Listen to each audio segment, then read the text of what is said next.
Jim Duke Radio Network. For we are opposed around the world by a monolithic and ruthless conspiracy. What is at stake is more than one small country. It is a big idea, a new world order. Well, join me. I'm going to sit here at the right hand of Satan.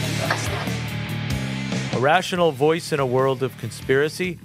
We break down the speculations and theories and provide verifiable facts.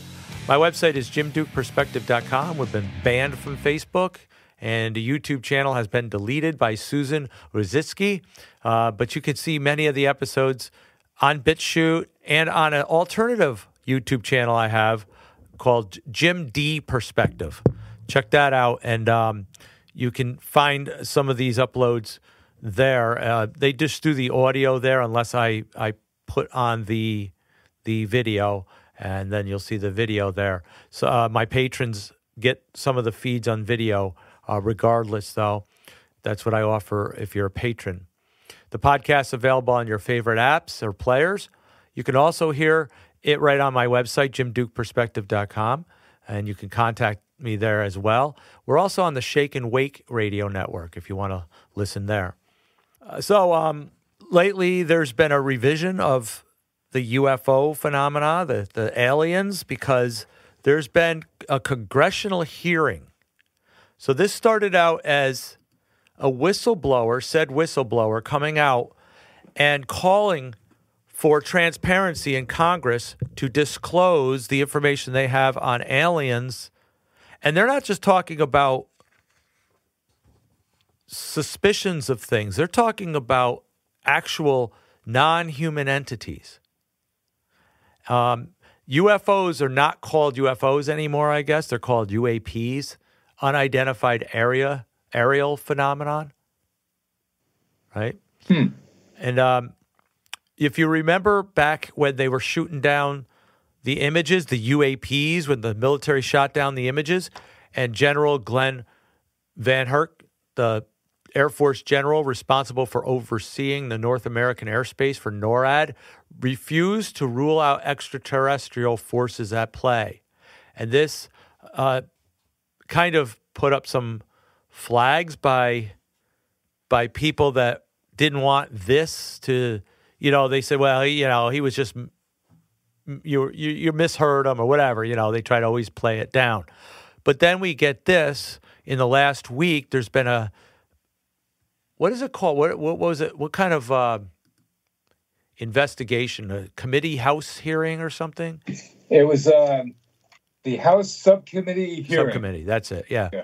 So this meant that previously closed information has been proposed to be disclosed, and this is why they're bringing it out. And some of the things they can't say because they're still under security, but the things that they can say, you got to remember that if they can say these things, if he's saying these things on C-SPAN and such, and they're testifying it in front of public, you can bet that it was approved for him to do that. So he's not like a secret whistleblower saying, hey, I got some secrets, I can't. He was approved to be able to speak these things. Is that correct to say, you think? Yeah, I'd say so. That's about the best way to put it. They're always watching their words. Yeah, they have to watch their words. Mm-hmm. So under the testimony, this David Grusch said he testified that the U.S. government possesses multiple alien crafts and remains of their crew, that government contractors have misappropriated money to fund these ongoing programs, that there's been efforts to silence those who come forward, and even possibly including murder. And he says the U.S. is working on a reverse engineering alien technology, that people were hurt in the process of attempting to do so. There's a list of witnesses, and there's people that have been brought up in front of Congress. And I'm just going to read an exchange here U.S. Representative Nancy Mace had with Grusch, okay? And I got this from Michael Snyder's article. Mace says, okay, so you say that the government is in possession of potentially non-human spacecraft. Based on your experience and extensive conversations with experts, do you believe our government has made contact with intelligent extraterrestrials? And he says, something I can't discuss here in public. And she says, okay, I can't ask you when you think this occurred. If you believe we have crashed crafts, as stated earlier, do we have bodies of the pilots who piloted these? And he says, again, I stated publicly, biologics came with some of these recoveries, yes. I guess, Wow. Were they human or non-human? Non-human, he said. The assessment, that was the assessment. Now, you got to remember, this is the assessment that they're giving it. So, you don't know if these people heard it secondhand or what. May says, what was this documented evidence? Videos, photos, eyewitnesses? Something that we can determine? And Grusch says, the specific documentation, I would have to talk to you in private, basically. So he cannot disclose some of the information. This doesn't mean that he's saying that, like we have a witness, but we can't tell you who the witness is. It's kind of like that, but it still may be under secrecy or under intelligence or security issues that he can't come forth because this is being made public. They had other people come forth too. They had Ryan Graves, retired commander. A U.S. Navy fighter pilot, Ryan Graves, and retired commander David Fravor, who both claimed they had encountered aircraft of a non-human origin. These sightings are not rare or isolated, said Graves, who served in the Navy. So we got military. These are military and intelligence people. Graves told lawmakers he encountered a UAP during training, and their lead jet came within 50 feet of what he described as a dark gray black cube inside of a clear sphere. Wow. So these guys, Jeez. they can describe it. So it sounds like they legitimately were there or they witnessed these things. I mean, we can't question that they didn't see anything. My question isn't that, these guys are liars. They might not be liars because you got to remember, they're under testimony. Mm-hmm. If they violate something, if they lie, if they say anything out, they're going to jail. They could be. That's right. They're under oath. They're under oath. So absolutely, we know that they wouldn't say these things if they weren't serious. So whether they believe it or not, they're saying it and they stand behind it. Their gripe is that Congress kept us in the dark about this, and the hearings are to bring it out because they want it disclosed. There has been secret departments for crash retrievals, they claimed. Biochemicals retrieved from these things. This is what they claim. And there's been witnesses that I mentioned, including the National Geospatial Intel Agency. We didn't even know there was a such thing. No, I never heard of that before. No. So that's the suspicions. I'm going to play a clip. This is a little bit of a briefing, a 3-minute briefing, bear with it, of these guys being brought up on testimony. See if we can hear this. Ready? Sure. Yep. There were no rotors, no rotor wash, or any sign of visible control surfaces like wings.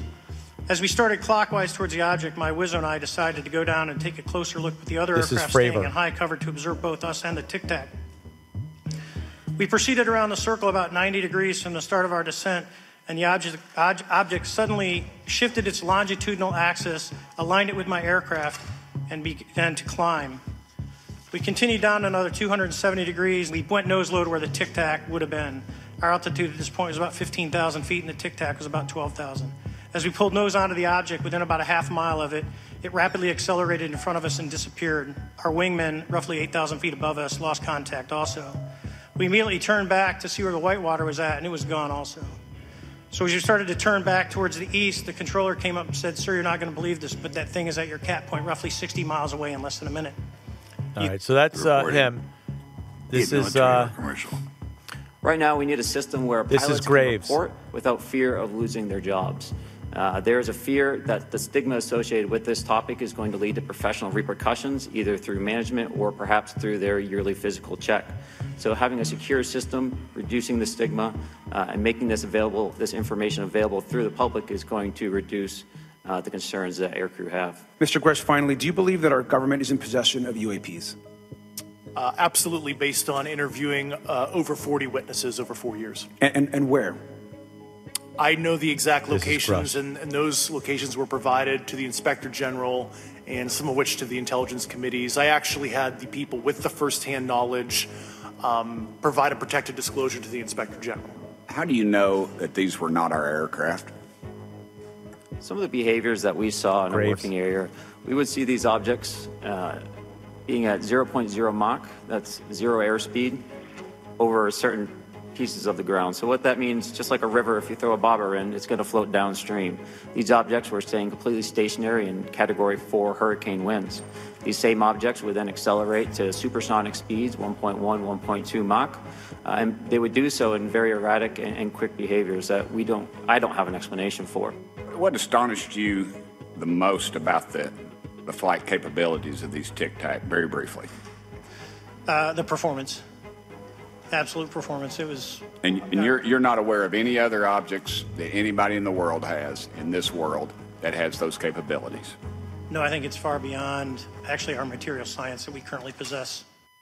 Okay, so basically what they're trying to get out is they're trying to ask them if they are aware of any aircraft that could have been substituted for this, that could have been an experiment that they're working on, that they could have just been mistaken and maybe they're just not aware of this technology, because they said, what identity did you have that these are UAPs? And they said, because they basically were faster than our crafts that we think our crafts can do. Now, you got to remember that, if they're privy to every single known element on Earth, every single experiment, then, maybe. But how do you know these people in their isolated departments were privy to anything else? And I'm not questioning that what they saw was something extraordinary, but I'm just trying to bring a little bit of criticism here. They said, how do you know? Because the Pentagon basically, the Pentagon is absolutely insulted by these guys coming out and saying, what do you mean we're disclosing stuff? We don't have any of this information that you're saying we have, or any reasons to disclose it, even though we know the government does. So I don't know. But there are departments that have been dedicated to these type of sightings, and that's what they're trying to say. If you're not trying to disclose something, then why, or if you're not trying to hide something, then why do you have departments that hide these things? These are the things that we have in question. That's a good question right there. So there are closing summaries I have here. Let's see. It was reported, they said the U.S. conducted a multi-decade program which attempted to reverse engineer crashed UFOs. Non-human biologics been discovered by the government. And Grusch also has not seen the alleged alien craft himself. So he is not a direct first-hand eyewitness. He's only going by what he knew what he was told when he was in his departments. You got to remember this stuff when we're trying to find out the bottom line of what's going on. We love to believe this stuff. So, for the people that say, how do you know this isn't real? How do you know maybe they are trying to honestly bring something out, and maybe they are, but you got to remember that it's fun to analyze this stuff, to believe that the government is doing something that we don't like, because it's a perfect, you always need an enemy. It gives us somebody to hate. And something like aliens and UFOs, what an intriguing subject, Darren, because you don't even need Star Wars, right? We got the Star Wars right in front of us. Supposedly, if they bring this out, this is a firsthand, real live Star Wars. So this is better than fiction. So, of course, people want to believe it, but we got to do better than just we want to believe it. We got to do better than this, Darren. We got to do better than, well, out of all the planets in the skies and the universes out there, how naive would it be for us to believe we're the only life forms? Okay? So because based on speculation that we must not be alone, there has to be something without proof that makes that legitimate. Then if you say we can't be so naive or so arrogant to think we're the only ones in the universe, let's say this, Darren. What makes us think that we could be naive to think we can't be the only beings in the universe? It could go either way. Because we don't know what the universe is. Maybe it doesn't hold life forms. Maybe this is the only planet that does. Are you naive? Well, no. You may be naive thinking that there may be something more than you think. I don't know. And then again, you got to say, is there such thing as a universe like the Jesuits and others want us to believe, or is there actually a firmament above us? And then there's simply extra land beings, that extraterrestrial terrain, and then the crafts that are being witnessed are simply demonic entities or information and knowledge that was given from the demons, the bearers of knowledge way back when. So and then also, if there was a space, outer space, I don't believe there is, they would have to travel under the speed of light, or they would turn to energy, because anything traveling over the speed of light automatically turns to energy. And if you go at 186,000 miles per second, which is the speed of light, if they were traveling at that rate, the amount of time it would take just to go from Pluto, what they, their model, the planet Earth model is, it would take them, I didn't do the calculation, but it's such a vast period of time, it's like, forget about it. And they trying to just go to the nearest star, I believe it's Proxima Centauri, which is 4.3 light years away. No, but anyway, it's just a whole other subject. Well, not only that, Darren, no, you're on a point, because not only that, if you were to travel that fast, if we had an aircraft, or they have an aircraft that would travel that fast, what would happen? How would they prevent obstructions with any kind of space debris at all, right? Mm-hmm. What would happen if they just hit a little rock in space? The rock is traveling just as fast as they are according to velocity. What would happen in a collision like that? Good point. It'd be devastating, right? It'd be done, yeah. They would have to miss every single fragment, going through space that fast and preventing an accidental collision. Good point. Yeah. People don't think of that stuff. No, they don't, because we've seen Star Trek, and Star Wars. Exactly. So the Hollywood change your thinking. Our fantasy is our reality is based on the fantasy, and we love to believe this stuff before we actually think it through. And I'm not saying they don't. Maybe they have a way, Darren. Maybe they have. What, Darren? Let's give them a force field. Right? Why not? Right? You know how they have force fields? Star Trek has. Right, yeah. Put up our deflectors, right? Mm-hmm. Let's just give them a deflector, right? There you go. Problem solved. They have deflectors, Darren. They have anti-travel collision software, Darren. Whatever. See, you're just making it up, though, at this point. Mm-hmm. Yeah, but keep in mind the Van Allen radiation belt. Yeah. You would need 20 feet of lead just to protect yourself from the radiation, and no, it's a bunch of BS. But Darren, we can produce a lead variation belt anti-suspension magnetism, right? Does that sound good? I don't know if it sounds good, but who knows? Nobody knows what I'm talking about anyway, so they could have one.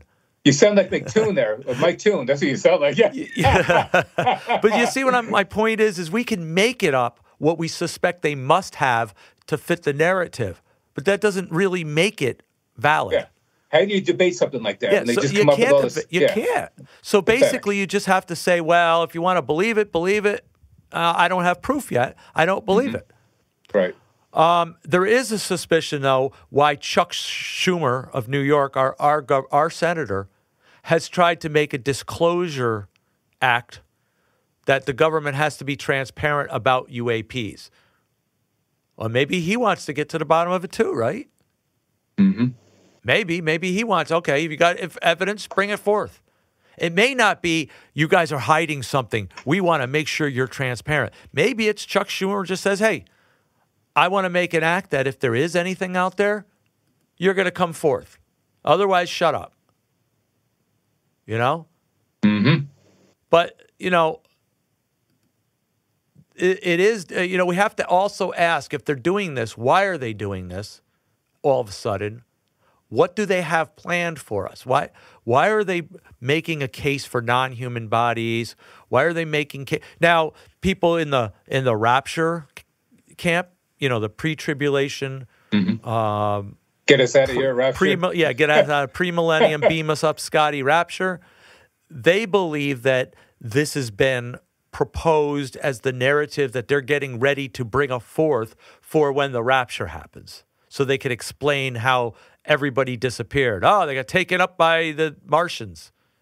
Well, I don't think that's going to do it, though. You know, but that's what the some of the hyper pre-tribulation rapture Christians have proposed over the years. By the way, that thing I had quoted was from ABC News. It wasn't from a conspiracy site. That okay, ABC. Wow. Yeah, that video that I just audio I played. That's from ABC News.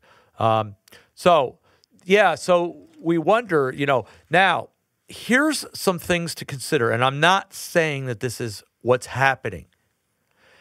But it's very likely that they are hiding something. We just don't know what they're hiding. Maybe they found Nephilim, Darren. Maybe that I believe it's tied in. It could be tied in. Yeah, maybe they found disembodied spirits. I'm going to tell you a story, and this is going to be hard to say after I say we should always have our facts, because I don't have my facts. I heard an interview with a guy that was in the military, and while he was in the military, he swears he saw 2 aliens. He said, while I was in, I saw 2 aliens. But something happened to him along the way. He got saved by Jesus Christ.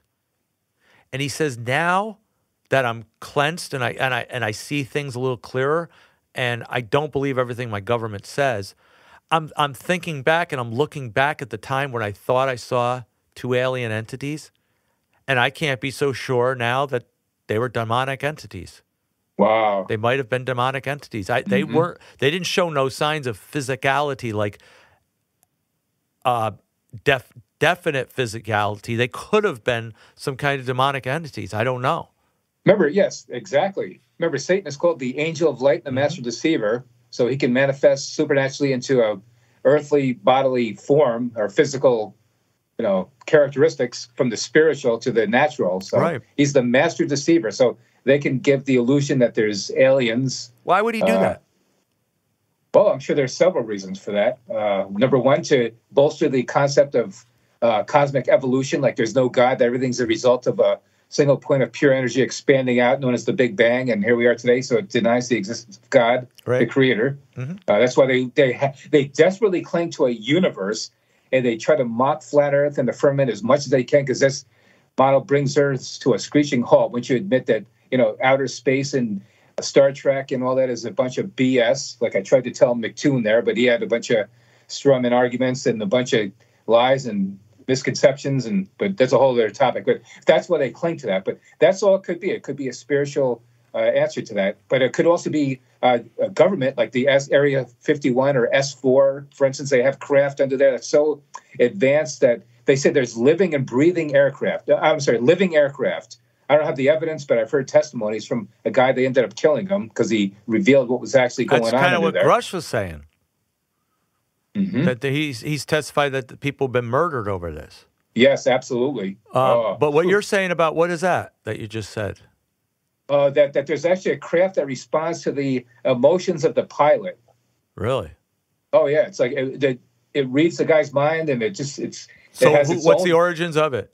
Is there spacecraft then? Well, it'd be, if there was, it'd either be, like I said, from the government, and not the planet Plutonium or something, or whatever it's called. Planet Plutonium or something. Whatever they say, yeah, they always say that one planet.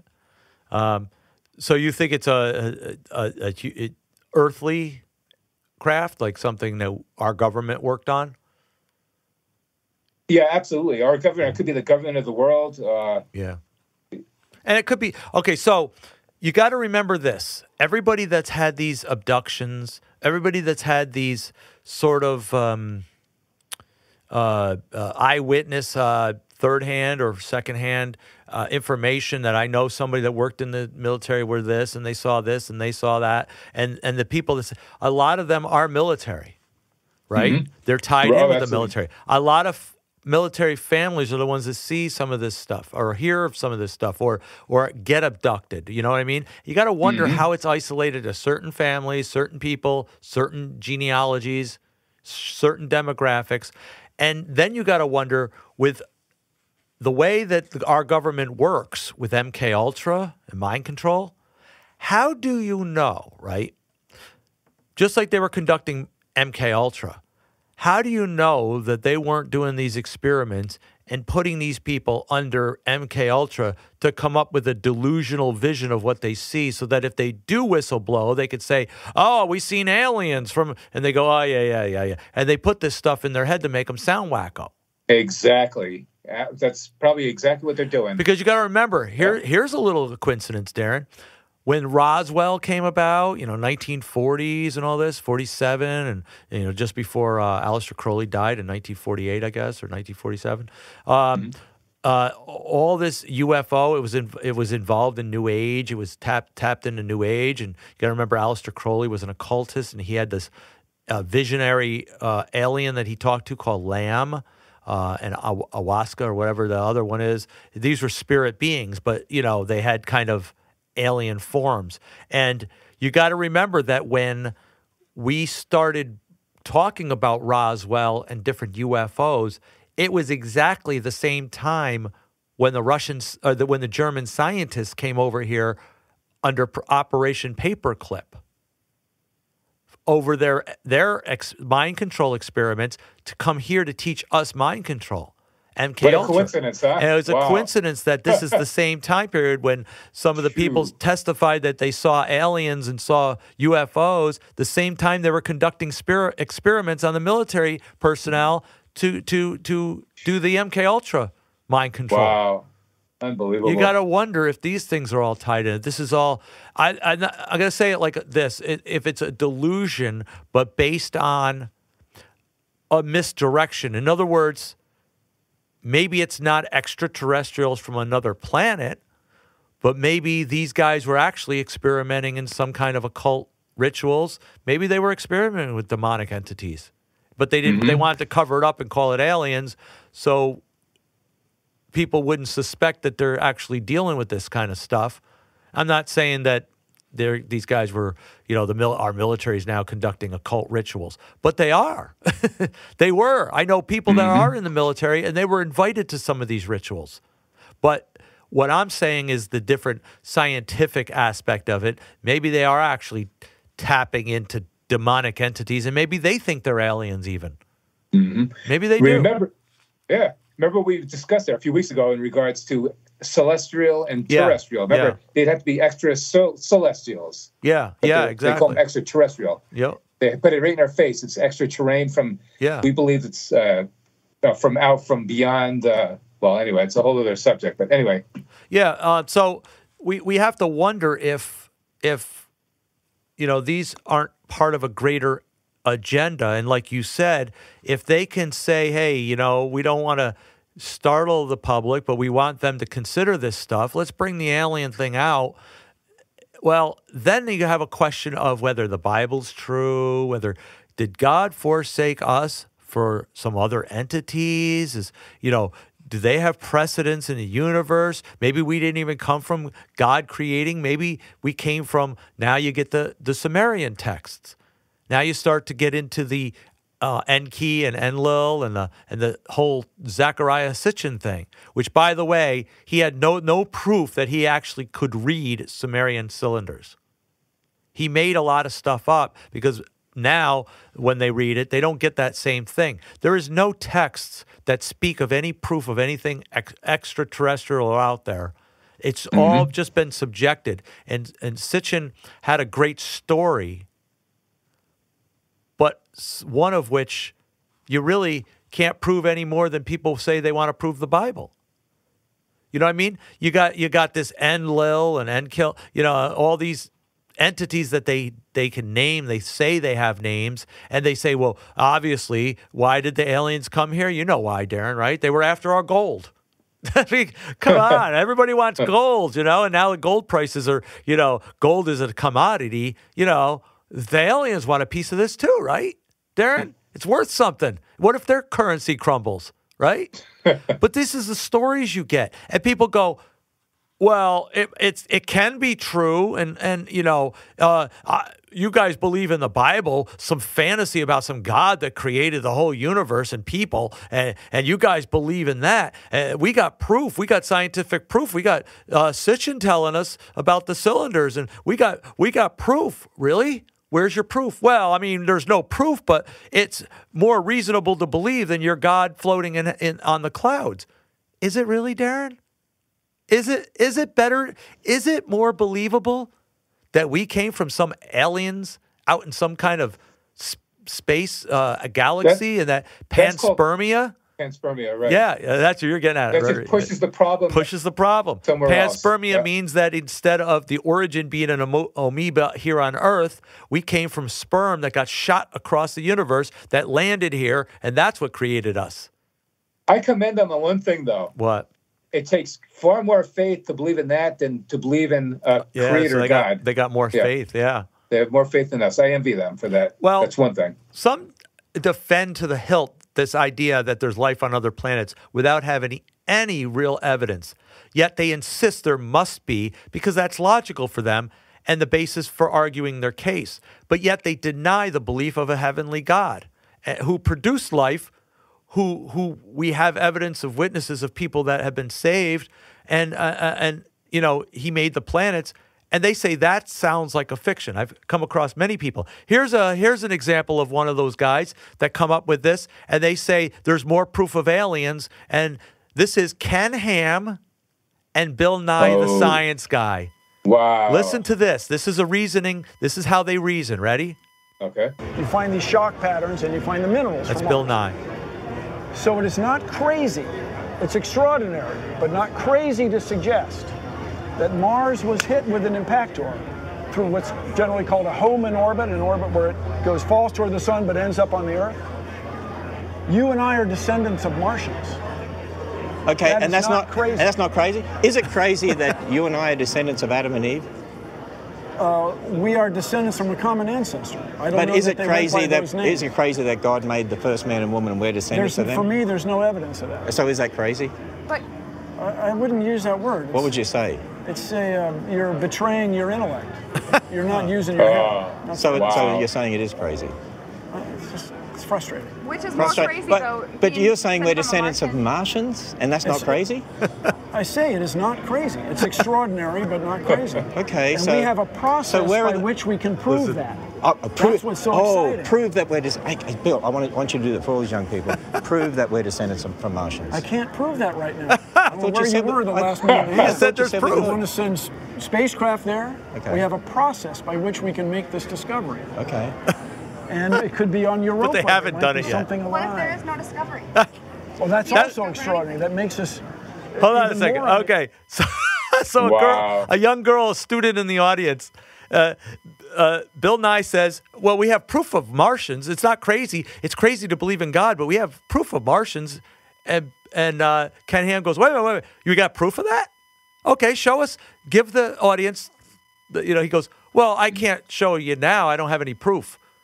and the young girl goes, "You just said there's proof of Martians, and you say it's better to believe that than."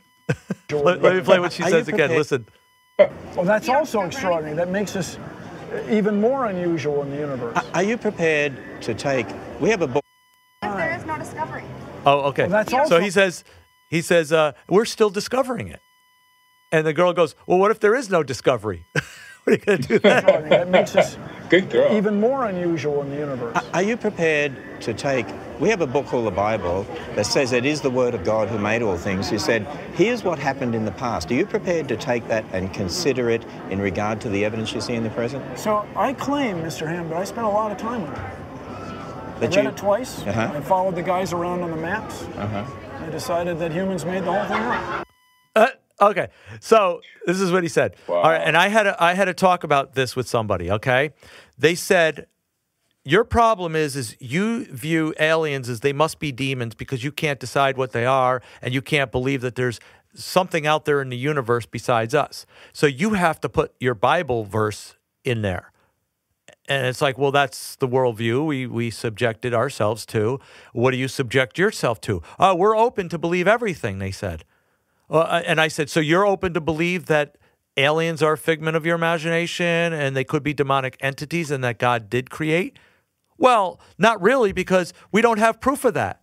Oh, you just said that you would believe one thing and you're open to the other, but now you say you want to dismiss it because it's the Bible, but yet you're open to believe something that you haven't got proof yet. And you want to believe that. It's like the worldview of the atheists, okay? If an atheist says, well, I believe in science and that's all there is, and you say, well, you know, you don't believe anything supernatural, and they go, well, you guys put yourself in a view of your Bible, and that makes you biased because you put a supernatural cause in there. Okay, you're an atheist and you believe in science as the only cause, therefore you dismiss any supernatural entity. So therefore, aren't you biased to that it has to subject itself to science and you can't believe that there's anything outside of that? And they'll say, well, that's because there is nothing outside of that. Even thoughts are chemical processes. You ever hear that? But there's no proof of that. Yeah, I've heard that. They can't describe it. They only put a scientific term onto something they can't not process. And they have to dismiss the supernatural. So they're just as biased having to dismiss the supernatural as they say we are to include the supernatural. You see what I'm saying? Yep, absolutely. So if there were, let's say that there were aliens. In our world, in the worldview of science or the worldview of atheists or humanists, how did the aliens come about? Well, aliens from outer space, that's unanswerable. Unanswerable. They would have had to have evolved. It would be what's called infinite regress. You'd have to go regression, too yes. far out there you can't discover the core root. You can't go to the source. So basically it puts it out there where it's always questioned and never solved. All right, which doesn't mean that the Bible's true because that one can't be solved. What I'm saying is there's a point here. In their worldview, you really don't know why we're here. Aliens have no reason to, relate with us besides maybe we're ancestors of them and they really care. I don't know. But there's nothing to go back to. You can't figure it out. In a worldview that we have with God, we believe that God created everything, right? He's not just God of earth. He's not just God that hovers earth. He would be the God that hovers the sun, hovers Saturn, hovers any other galaxy, the Milky Way. He created it all, right? He's the God of everything, right? Correct, yeah. Right. So if he's the God of everything, then if there were aliens, he would also be the creator of them, right? That's exactly right. Okay. Yeah. Now, is he the creator of angels? He is the creator of angels, absolutely. Yes. Angels are messengers. They're not really so much like this really angelic, ultra secret being. They're basically created beings. They're messengers, right? Do they have a... Yeah, that's what the word angel means, messenger, yes. Do they have a redeeming quality? Can they be saved if they sin cannot. or fall? Saved? No. Why not?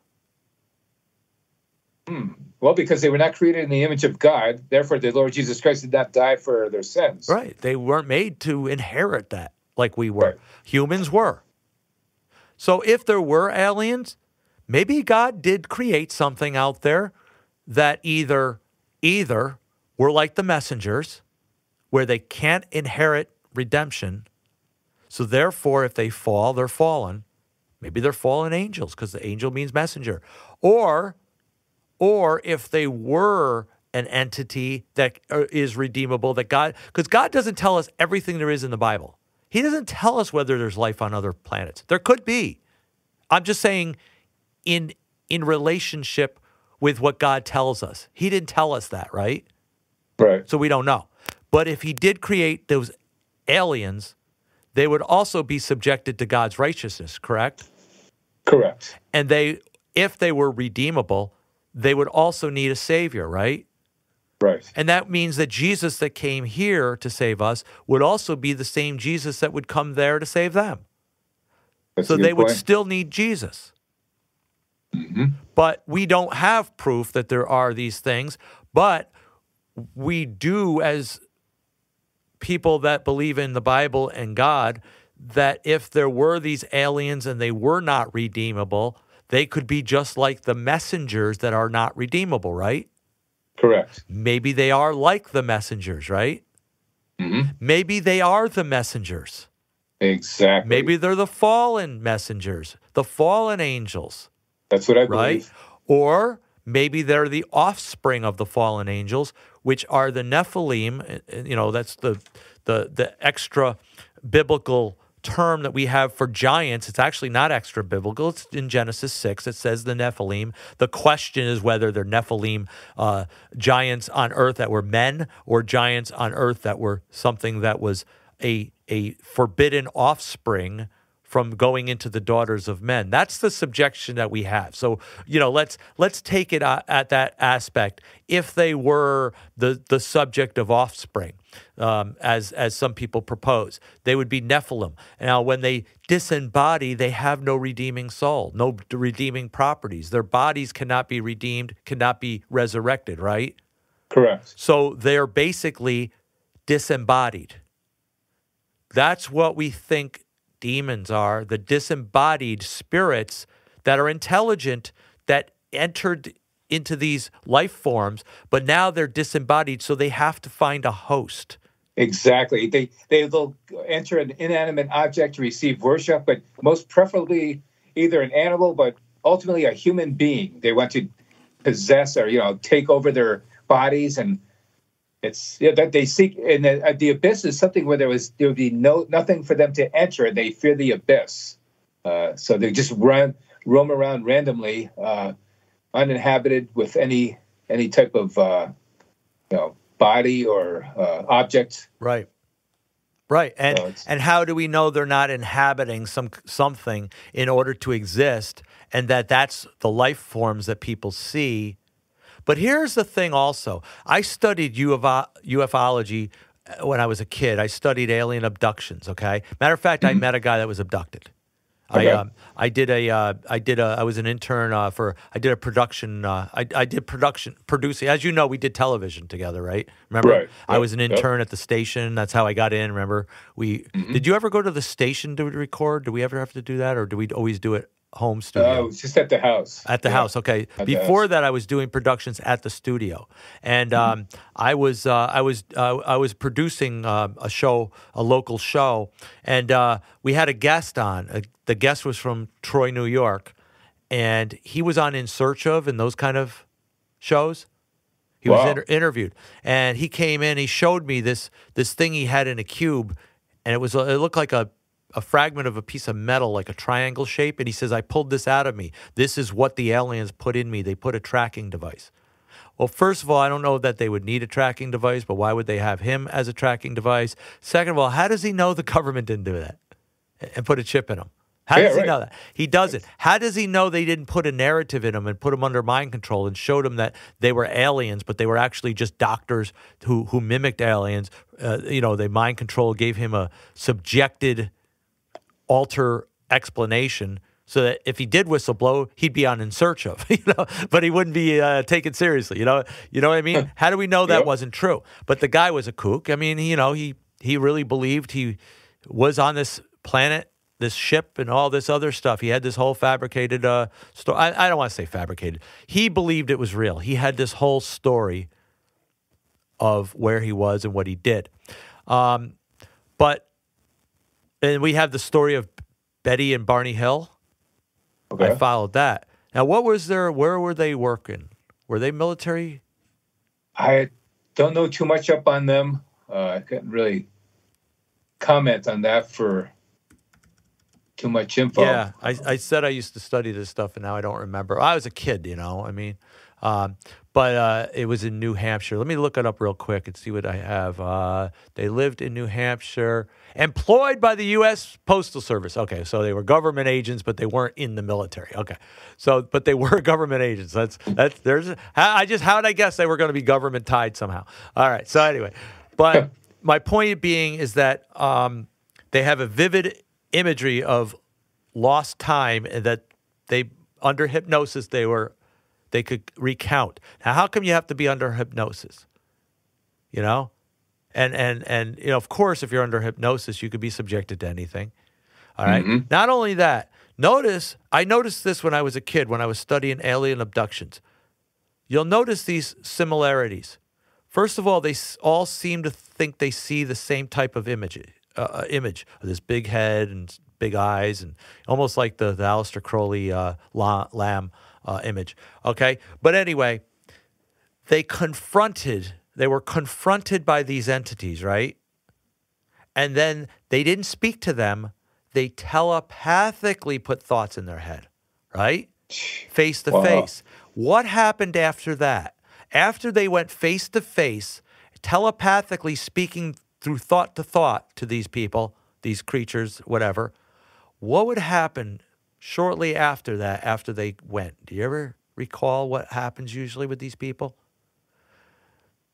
They start to be communicated even though the entities are no longer present, because they believe now they have a connection. These entities are summoning them even though they're not present, because now they have some kind of spiritual connection, some kind of interdimensional connection they can make now, even though they're no longer. Now, how come they couldn't do that before? Good question. And the other thing is, doesn't that sound like demon possession?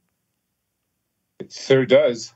So how do they not know that the fact that these things came before them and now they can talk telepathically no matter what? How do they know this isn't a demonic spirit subjecting them, putting thoughts in their head, following them around? Because they're accepting them. Mm-hmm. That's for sure. So the spirituality and the nature of aliens is just as mysterious as the supposed closed information that we think the government may have. And both of them, New Age is very tightly intertwined with aliens. Why is that? Because New Age was based on theosophy, right?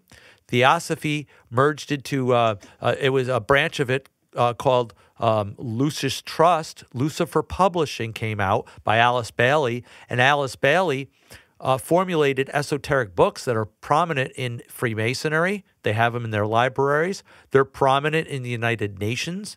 They have them in their libraries, and they have a meditation room, and they are the Lucis Trust group is often present on the boards of the United Nations policies because they edge their doctrines, New Age doctrines, in political policies. But New Age, Lucis Trust, they believe Lucifer should be enthroned. But not only that, one thing that also they believe is that we are products and descendants of alien life forms called ascended masters. Ascended masters are previous life forms that came to Earth to populate the Earth. So they believe the same thing as Sitchin and all them. They came to populate the Earth, and then they somehow sustained life in a spiritual form, and that they're summoning them. How do you think they summon them? Through meditation, right? Through seances. That's channeling spirits. And channeling. Remember channeling in the 70s? Yeah. That was all this movement. The other thing they do is they believe by using certain symbols, you dirty the air and you put it out in the universe and you summon them. One of the notorious symbols that New Agers use to summon demons or summon these entities is 666. Now, we think that that's an evil number. We think that it's a magical number that, oh my gosh, superstitious number. Don't put up if I buy something $6.66, I got to put it back because I can't buy it. People are so naive and so suspicious. It's the number that the Bible puts in there, the number of man that is identity of the image of the beast. Okay, so it's to do with that. But these people use that number like an occult, secret, satanic number almost, or Luciferian number. They adopted it, but 6 does have a property to it. There's symbolism in 6 that is entranced in Kabbalah. It's a Vav, and it's Freemasonry, and also in the 666 is entranced in all the hexagram imagery. Yes. Because the hexagram is a mysterious 6-pointed image that has 6 points inside and 6 spaces. So it's an embedded 666. And it also represents the cube when you turn it, when you have a 3D dimension of the hexagram. So it's got a lot of properties. Cube, by the way, is 6-sided image. You see what I mean? 6 points. Wow. So there's a lot of esoteric connections with that. But incidentally, they use that to summon the aliens.